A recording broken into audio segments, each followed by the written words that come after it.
యేసుక్రీస్తు జననం. ప్రాచీన కాలంలో రోమను సామ్రాజ్యపు ఆజ్ఞతో ప్రతి మనిషి తన స్వస్థలానికి వెళ్లి పేర్లు నమోదు చెయ్యాలి.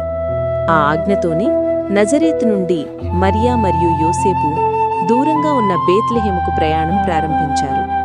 మరియా గర్భవతిగా ఉన్న దేవుని యోచనపై సంపూర్ణ విశ్వాసంతో ఆమె నిశ్శబ్దంగా ముందుకు సాగింది. చివరకు ఒక చిన్న గూడెంలో పశువుల మధ్యలో వారు ఆశ్రయం పొందారు. ఆ రాత్రి ఆకాశం నిశ్శబ్దంగా మెరుస్తుండగా అద్భుతమైన క్షణం వచ్చింది. అక్కడే ఆ సాధారణ గూడెంలో ప్రపంచ రక్షకుడు జన్మించాడు. యేసుక్రీస్తు రాజులకు రాజు అయిన పశువుల పాకలో వినయపూర్వకంగా ఈ లోకంలోకి అడుగుపెట్టాడు.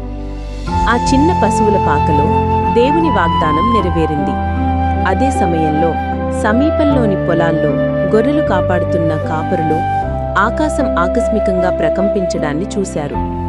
ఒక దేవదూత ప్రత్యక్షమై ఆనందగళంతో ప్రకటించింది, భయపడకండి, అన్ని జనులకు సంతోషాన్ని తెచ్చే శుభవార్తను చెప్తున్నాను.